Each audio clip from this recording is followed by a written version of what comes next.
இன்றைய நாளிலும் நாம் தியானிக்க இருக்கிற தேவனுடைய வார்த்தை நீதிமொழிகள் 2ஆம் அதிகாரம் 6ஆம் வார்த்தை சொல்கிறது, கர்த்தர் ஞானத்தை தருகிறார், அவர் வாயில் நின்று அறிவும் புத்தியும் வரும் என்று நாம் பார்க்கிறோம்.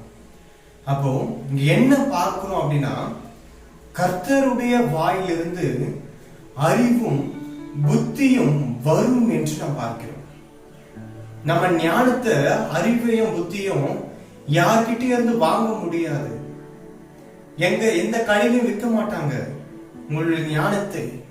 நீங்க எங்கேயும் போய் ஞானத்தை பெற்றுக்கொள்ள முடியாது. சரிங்களா?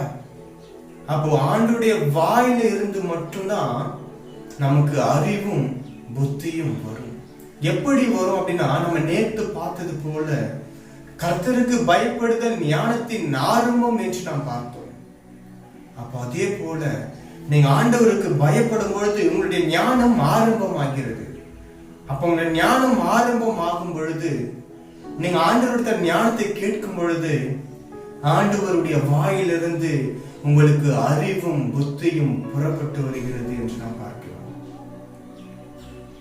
நீங்க ஒருவேளை ஞானத்துல குறைவுள்ளவர்களா இருந்தீங்கன்னா ஆண்டவரத்தில் இப்ப கேளுங்க, ஆண்டவர் உங்களுடைய வாயிலிருந்து எனக்கு புத்தியும் அறிவும் வரணும் தகப்பன் என்று சொல்லி நீங்க கேளுங்க. நீங்க கேட்கும் பொழுது பெற்றுக்கொள்ள முடியும். ஆண்டவர் உங்களுக்கு ஞானத்தை கொடுப்பார். அது மாத்திரம் இல்ல, ஆண்டவர் 7ஆம் வசனத்தை பாத்தீங்கன்னா இன்னொரு காரியம் சொல்றாரு, அவர் நீதிமான்களுக்கு என்று மெய் ஞானத்தை வைத்திருக்கிறார் என்று நாம் பார்க்கிறோம். அப்ப ஆண்டவர் எல்லாருக்கும் ஞானத்தை கொடுப்பாரு. ஆனா அதுல நீதிமானாய் நடக்கிறவர்கள் யார் என்று சொல்லி பார்த்து அவர்களுக்கு மெய் ஞானத்தை ஆண்டவர் கொடுப்பார். அவங்களால எல்லா விஷயத்தையும் பகுத்தறியத்தக்கதான ஒரு பெரிய ஞானத்தை கொடுப்பார் ஆண்டவர். எல்லாருக்கும் ஞானத்தை கொடுப்பார். ஆனா நீதிமான்கள் நடக்கிறவர்களுக்கு ஆண்டவர் இன்னும் ஸ்பெஷலான ஒரு ஞானத்தை கொடுக்கிறார். அதே போல உத்தமமாய் நீங்க நடக்கும் பொழுது ஆண்டவர் உங்களுக்கு கேடகமாகவும் இருக்கிறார் என்று சொல்றார். அப்போ ஆண்டவருடைய வாயில் இருந்துதான் உங்களுக்கு புத்தி, அறிவு எல்லாமே வரும், ஞானம் எல்லாமே புறப்பட்டு வரும். அப்ப ஆண்டவருடைய ஞானத்தை பெற்றுக் கொண்டுதான் நீங்க இங்க எல்லா காரியத்தையும் நீங்க செய்யணும்.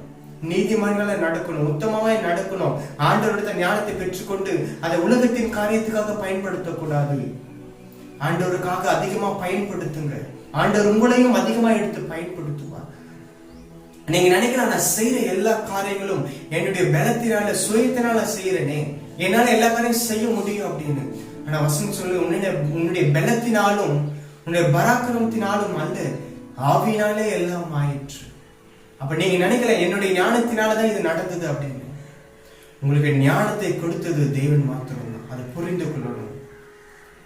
அப்ப எந்த அளவுக்கு நீங்க ஞானத்தை பெற்றுக் கொள்கிறீர்களோ, எந்த அளவுக்கு நீங்க நீதிமான்களா நடக்கிறீர்களோ, எந்த அளவுக்கு நீங்க உத்தமாய் நடக்கிறீர்களோ, அப்ப ஆண்டவர் உங்களுக்கு அறிவையும் புத்தியையும் கொடுப்பார். நீங்க நீதிமான்கள் நடக்கும் பொழுது ஆண்டவர் உங்களுக்கு மெய் ஞானத்தை கொடுப்பார். நீங்கள் உத்தமமாய் நடக்கும் பொழுது ஆண்டவர் கொடுத்த ஞானத்தை வைத்து, அறிவை வைத்து, நீங்கள் இந்த பூமியில ஆண்டவருக்கு பிரியமில்லாத காரியத்தை வெறுத்து விட்டு ஆண்டவருக்கு நீதிமான்களாகவும் ஆண்டவருக்கு பிரியமுள்ள காரியங்களை செய்து கொண்டு நீங்க உத்தமர்களாய் நீங்க வாழும்பொழுது ஆண்டவர் உங்களுக்கு கேடகமாகவும் இருக்கிறார். அப்ப ஆண்டவர் சொல்ற காரியம், உங்களுக்கு ஞானம் வேண்டும் அப்படின்னா அது ஆண்டவருடைய வாயிலிருந்து புறப்பட்டு வருகிறது. ஆண்டவர் கொடுக்கிற ஞானத்தை பெற்றுக் கொள்ளுங்க. அது ஒரு நாளும் அழிந்து போகாது. ஆண்டவருடைய ஞானத்தை பெற்றுக்கொண்டு புத்தி உள்ளவர்களாய், நீதிமான்களாய், ஆண்டவருக்கு பிரியமுள்ளவர்களாய் நடந்து உத்தமர்களாய் நீங்க நடக்கும் பொழுது ஆண்டவர் உங்களுக்கு ஞானத்தையும் கொடுப்பார். ஆண்டவர் கேடகமாக வந்து ஆண்டவர் உங்களுக்கு பாதுகாப்பையும் கொடுப்பார். அப்ப ஆண்டவரிடத்திலிருந்து உங்களுக்கு ஞானம் வரும் பொழுது உங்களுடைய ஞானத்தை நீங்க பெற்றுக்கொள்ளலாம், உங்களுடைய அறிவை நீங்க வளர்த்துக் கொள்ளலாம், ஆண்டவருடைய பாதுகாப்பையும் நீங்கள் பெற்றுக்கொள்ளலாம். நம்ம அப்படி கண்கள் மூடி ஜெபிப்போமா? எங்கள் அன்பின் பரலோக பிதாவே, ஆண்டவர் இப்பொழுதும் துதிக்க இந்த நேரத்தை கொடுத்ததுக்காக நன்றி தகப்பனே.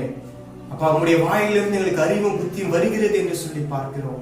நீங்கள் நீதிமான்களுக்கு மெய் ஞானத்தை கொடுக்கிறீர் தகப்பனே. உத்தமமாய் நடக்கிறவர்களுக்கு கேடகமாய் இருக்கிறீர் என்று சொல்லி பார்க்கிறோம் தகப்பனே. இன்றைக்கும் இனி நாங்கள் என்னுடைய ஞானத்தை ஆண்டவரத்தில் கேட்டு பெற்றுக்கொள்ளும் என்று சொல்லி முடிவு செய்த பிள்ளைகளை கண்ணோக்கி பாருங்க. அவர்களுக்கான ஞானத்தை நீர் கொடுங்கள். ஆமென். கர்த்தர் உங்களை அதிகமாக ஆசீர்வதிப்பார்.